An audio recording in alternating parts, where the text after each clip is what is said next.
Hey guys, welcome to another episode of Let Me Ask You This. Today we'll be interviewing Jesse, the owner of DETHROLL Custom Clothing and Accessories. If you guys like this video, go right ahead and press that like button. Make sure you subscribe to my YouTube channel, and I hope you guys enjoy this video. Hey man, We live. we are. What's up? Nice, enjoying my day. What's up with you?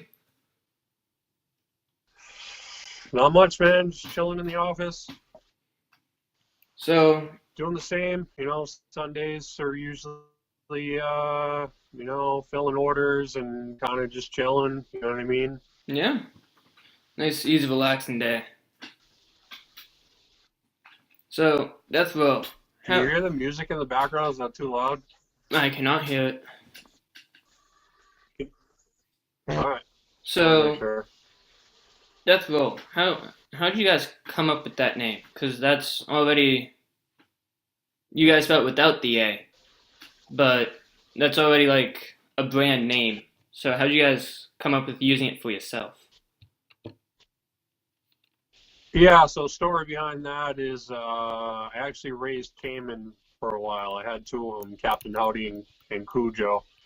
And when I first met my now wife, Sonia, we were laying in bed one night and just talking or whatever, and she was talking about how she makes purses, and I was like, oh, that's cool. I was like, I didn't know you made those. They're fucking pretty rad, you know? And I said, I've always thought about like doing t-shirts and hoodies and stuff like that. And she's like, oh yeah, do you have a name? And I'm like, yeah, I've had a name for a while.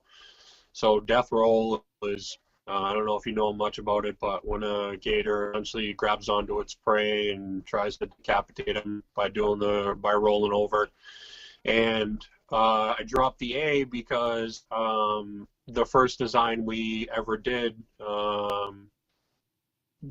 the way it worked out was on the knuckles, so four letters on each hand. You know what I'm saying? So Yep, that's why we dropped the A, and I figured it would be different. So I like that.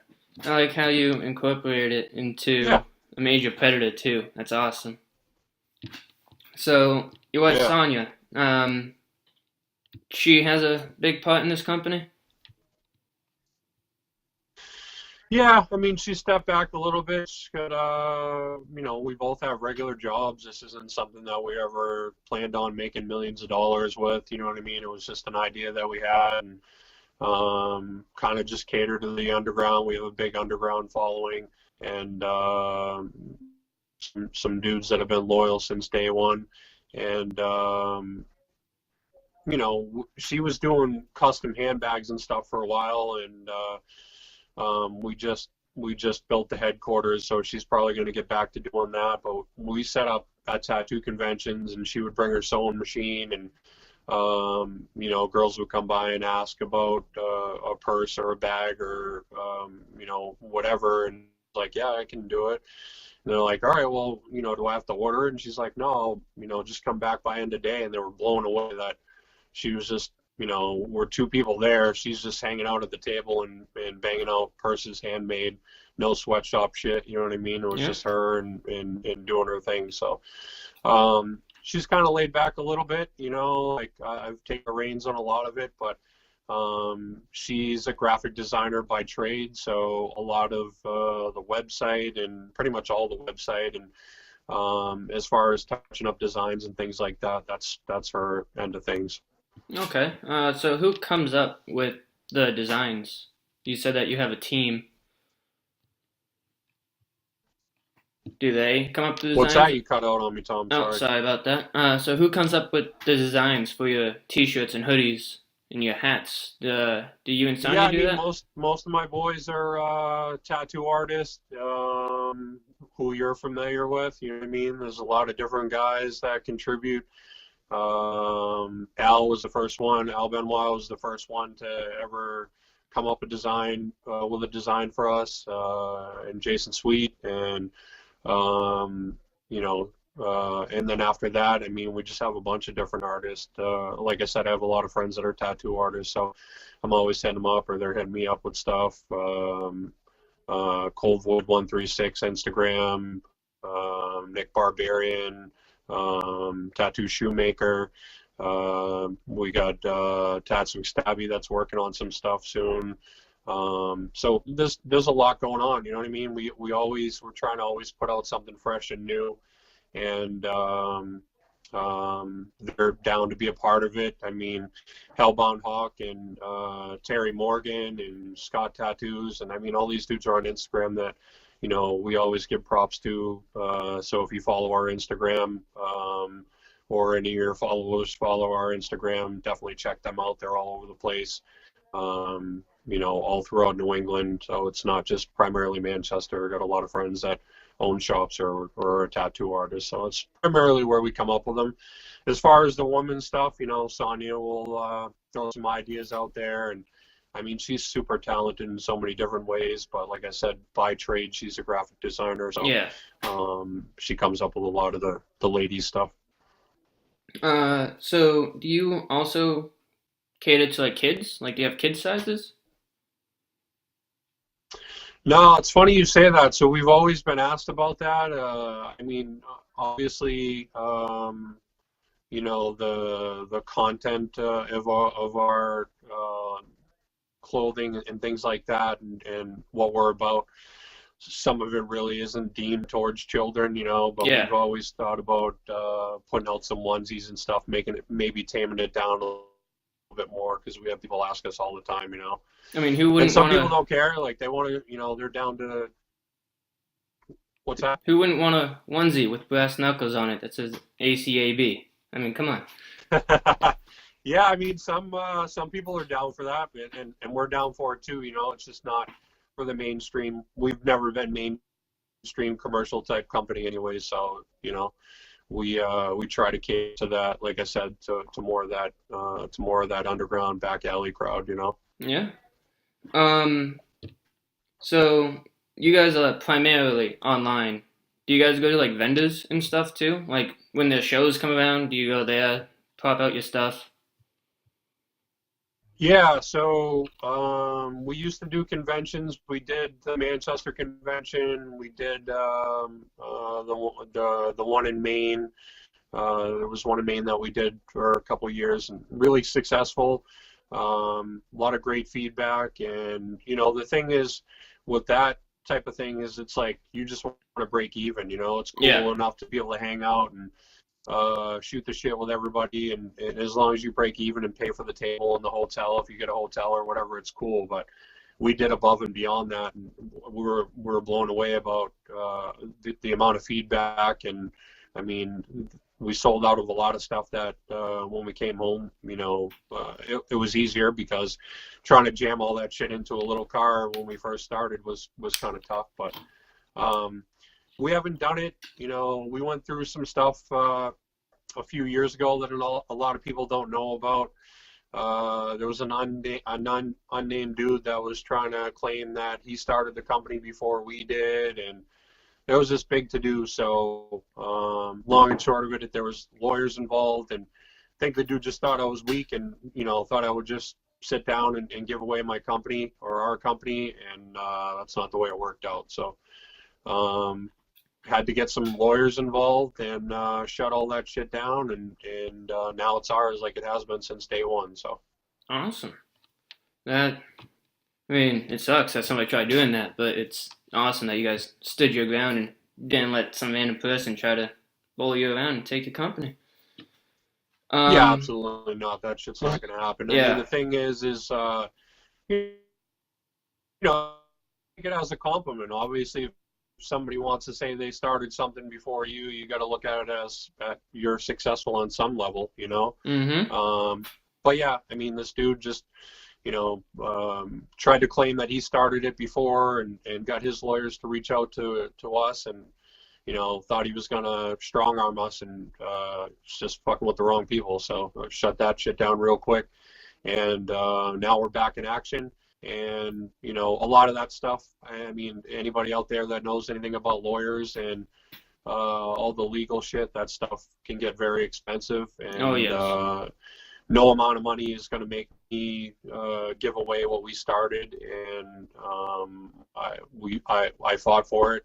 We fought for it for a couple years, and now we're back. And we wanted to get back to the conventions and maybe do a couple out-of-staters and stuff this year, but I don't know if that's going to work out just because there's a lot of stuff going on. So, just built the headquarters and trying to just get stuff going again. But this last release was crazy. I mean, crazy success. We have been shipping all around the country. I mean, we've shipped as far as Nigeria. We've shipped to multiple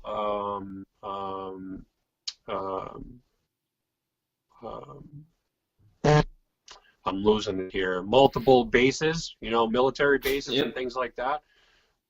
So, and that's why I wanted to do this. I mean, it's all about you, man. I certainly appreciate everything that you do for our country, and it's the least I could do. You've always supported us, and I certainly appreciate that, and I want to support you any way I can as well. Oh, thank you. I mean, yeah. While I was out in Africa, I got this awesome T-shirt. It says Death Row on the sides, has the brass knuckles. Got this awesome hat. Yeah. Up in New Hampshire. And then probably some of my favorite things that you also sent that I put on my hard hat are the helmets, are the stickers. Yeah. The stickers are amazing. Yeah, we got a lot of union guys that put them on their hats and stuff too, so it's always a compliment. Very cool. So, to your stickers, I was on your website earlier, and I read the About Us, and Jason Swede, also known as Lumpy, made your logo, I read. Is there a story behind the logo, or was he just doodling and you're like, I love it? No. Yeah, not really.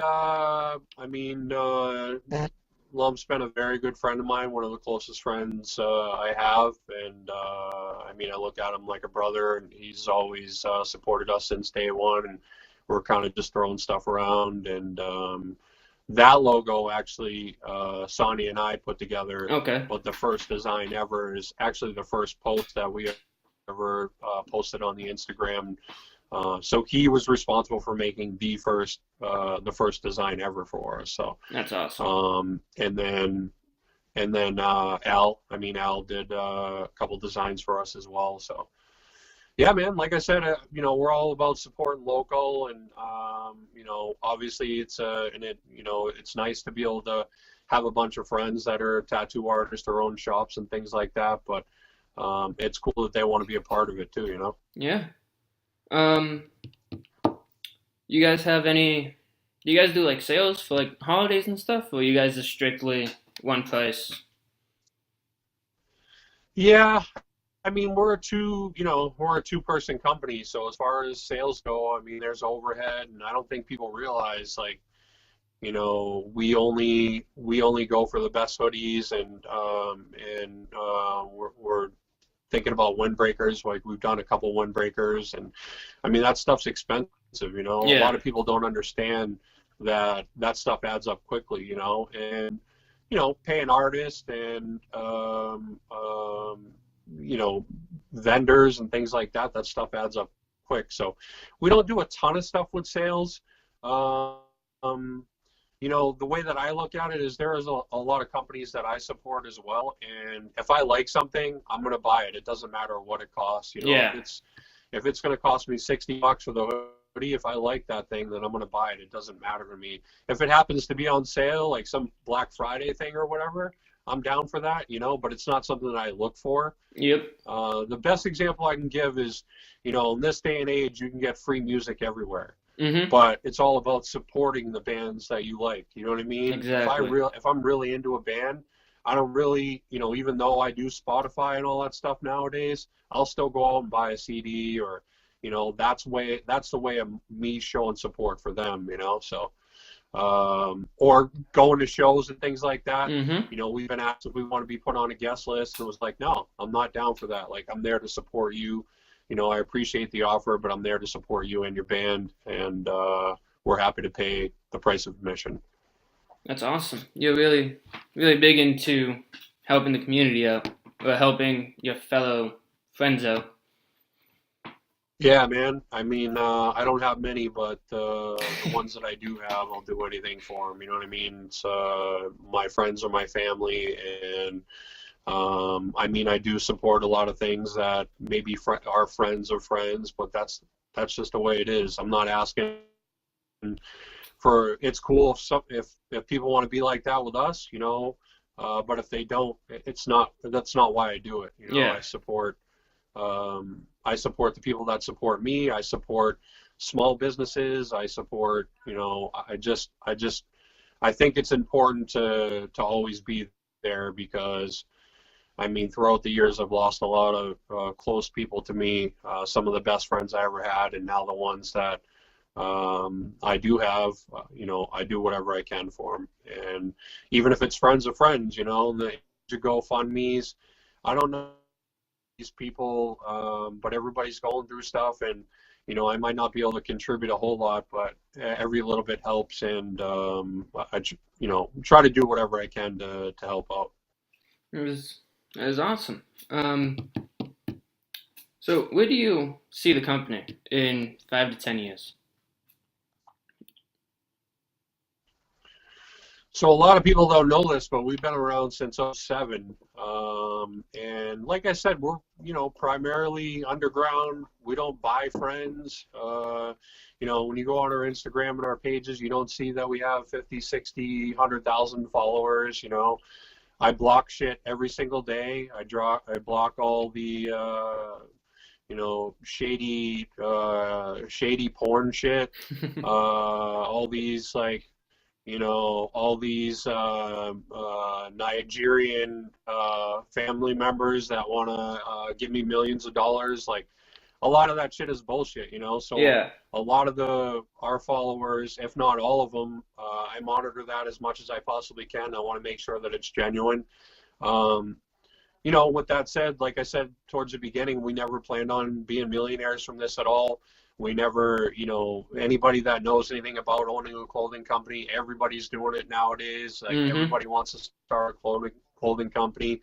Everybody's biting off of somebody else. Like we just want to stay, you know, true, and it's all about integrity and just putting out rad shit, supporting people that support us.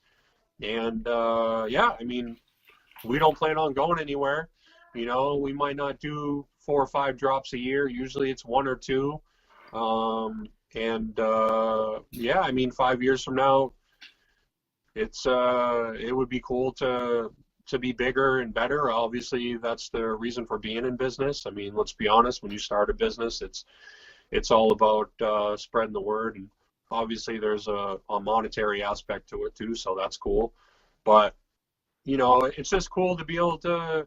I get pictures all the time, or I get texts all the time, like, "Hey, do you know this dude? Like, somebody just took a, you know, this dude in front of me was just rocking one of your hoodies, or whatever." Like, that's cool enough to me, you know. Yeah. So, you know, 5 years from now, just I'd like to be doing the same thing, maybe putting out a little bit more stuff, maybe expanding a little bit more. You know, we went through our trials and tribulations. We were actually selling our stuff at Manchester Harley for a while, and it was really successful there. The only problem with that is, you know, we're not a huge company. We don't put out, like I said previously, we don't put out a ton of stuff.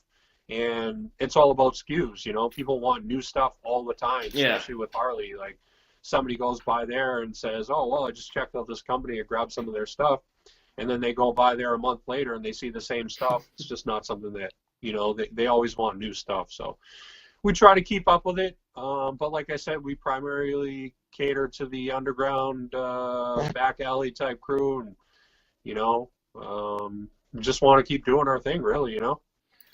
So I did hear that you guys are coming out with a new product, a new hoodie, and it's supposed to be super comfortable. Wanna talk about that a little bit? Yeah, man. We've been using the same company for years now. I mean, really quality stuff.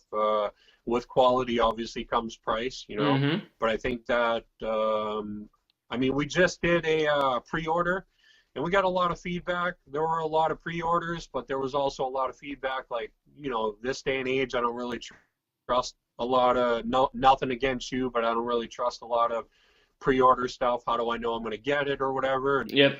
try not to take it personal. I mean, I've been burned before, so I get that. And so we said, a few days later, we said, fuck it, we'll just put them out, and they're up on the site now. Got a couple other things in the works, probably in the next month or so, but the ones that we have up now have been selling pretty quickly.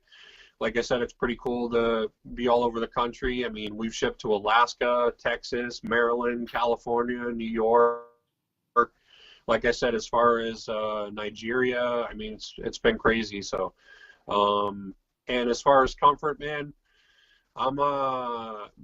we go up to my closet right now, and I probably have 300 black T-shirts. I don't need any more T-shirts, but it all goes back to supporting,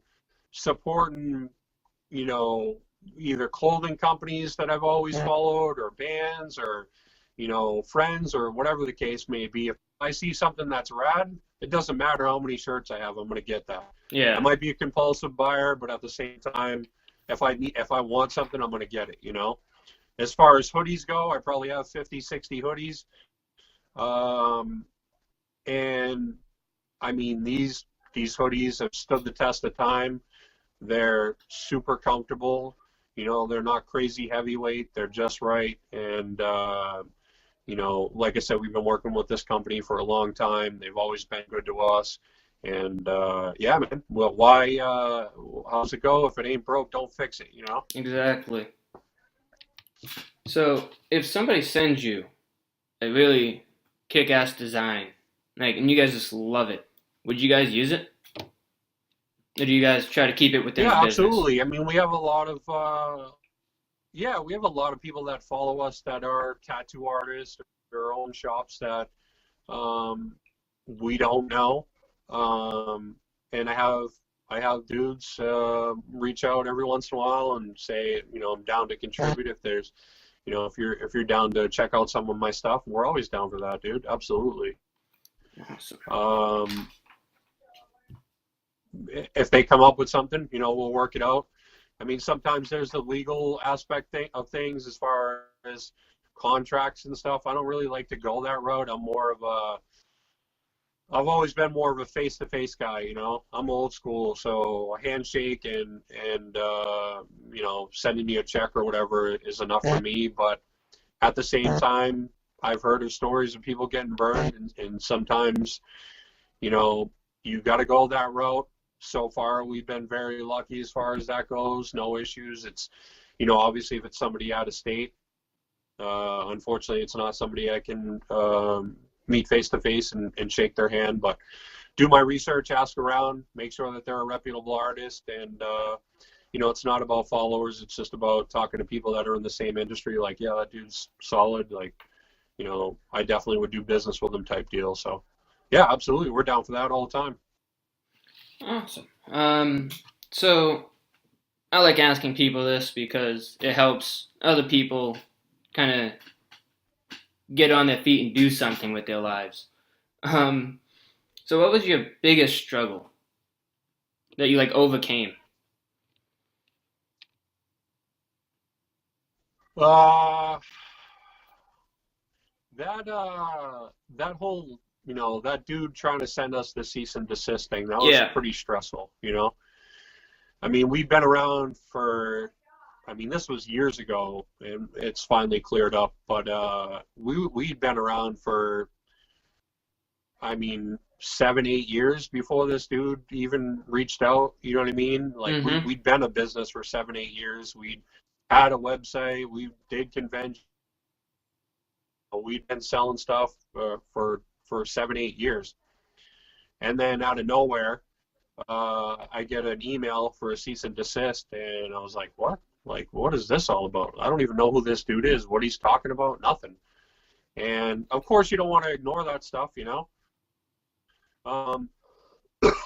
excuse me. So again, did my research, and I just think he thought we were just some like flea market company or something. Like, he just didn't understand that we've been doing this a while, and he was fucking with, he barked up the wrong tree, but it was stressful. I mean, it's a lot of money. I spent thousands and thousands of dollars with lawyers, and they were great. And it only took about a year, maybe less than a year, for us to win everything. And so I think that was a tough spot. And I mean, it only makes us stronger. Exactly.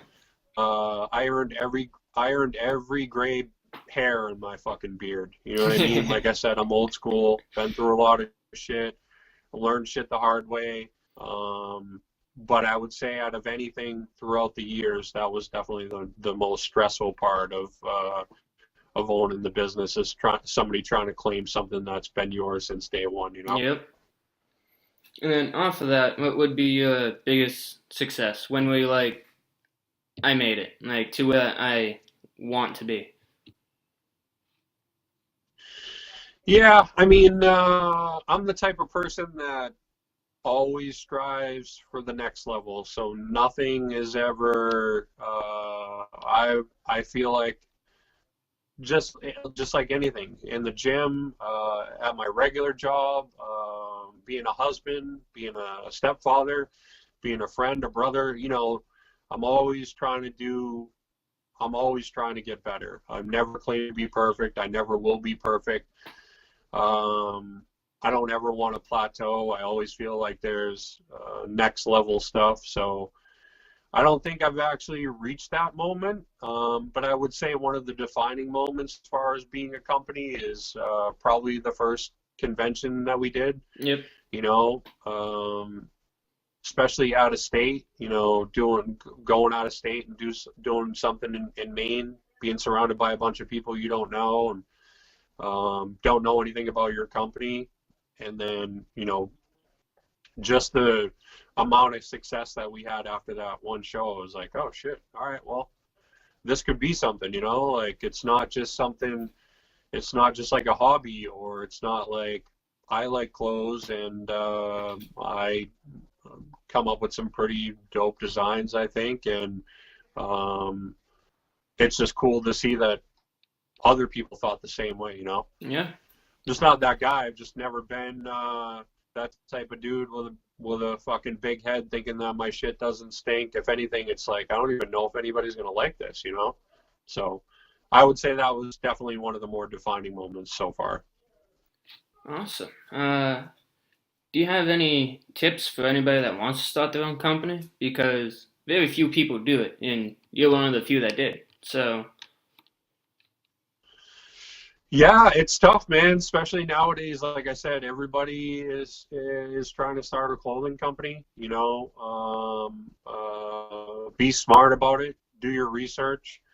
Even if you don't think it's going to end up being anything, definitely not a bad idea to get with a lawyer. And as far as like, copyrighting the name or designs is kind of tough to do. But as far as your name and your company, register the business with your state, whatever state you're in.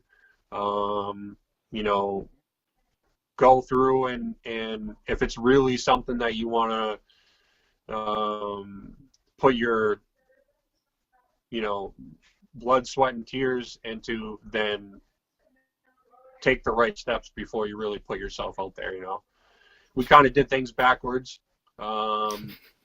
as far as, and again, like I said, I never thought anybody would really be into it. I didn't think it would be I don't want to say I didn't think it would be successful, but I just didn't think it would be as big as it is. You know what I mean? Yeah. So if you think, even if you don't think it's going to end up that way, and it's something that you really want to put yourself into, then take those steps. It's really not as expensive as some people think. A lot of the stuff you can actually register a business, right through the internet. I mean, you can do anything through the internet now, but it's also cool to actually, again, I'm a face-to-face guy, so it's cool to sit down with a professional and say, this is what I'm looking to do. But as far as state, I don't know how it goes in any other state, but we're based out in New Hampshire. Just went registered and I would say that would be my best advice.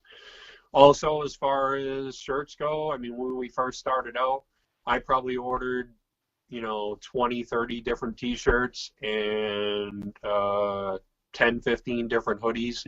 I mean, it's a lot of money to spend at first, and everybody's going to be, so even something that I wear and find is comfortable or fits me the right way, might not fit somebody else the right way, but it's important to me not just to put something out there, so wear it, wash it, see how it shrinks, see how it wears, hand out a few to your friends and have them do the same thing and give you some feedback. And, like I said, not everybody's going to be the same way. Shirts run different on different people, even in different countries. Like we've had some stuff where, well, I didn't know a small would actually run this big. So, is it cool if I swap it out or whatever? Yeah, we can do that, But yeah, I would say that would be my best advice. Like if you think it's going to be something, or even if you don't think it's going to be something, if it's something that you really want to give it your all, then take those right steps right from the beginning, Yeah. Because my thing is, if you register a business and it doesn't work out, then whatever. But if you register it and it does work out, that's one thing you don't have to worry about. Exactly. So you keep saying that you ship to other countries and stuff in different states. Do you guys do a flat rate, or it varies for what you get? Yeah, so we do 2-day shipping in the U.S. It's $8 flat, and I mean anywhere in the U.S. usually. I mean I'm big on tracking stuff, and obviously there's some snafus as far as USPS and UPS and things like that. Unfortunately, after we do our thing, it's out of our hands, but lately it's been right on, usually 2 days. But some of these other England and to England or Nigeria, I mean that stuff can add up. You know what I mean? It's all really based upon customs and things like that. So yeah, I ran into that problem. As far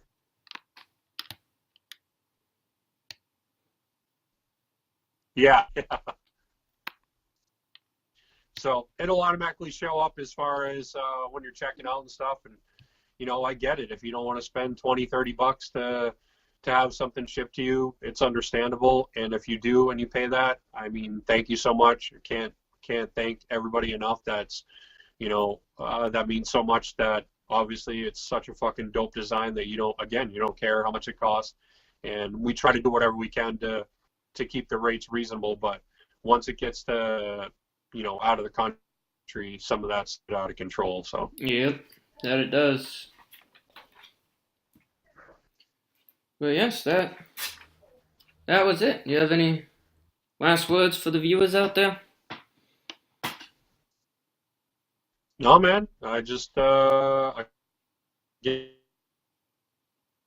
appreciate, honored that you thought about us and asked me to do it.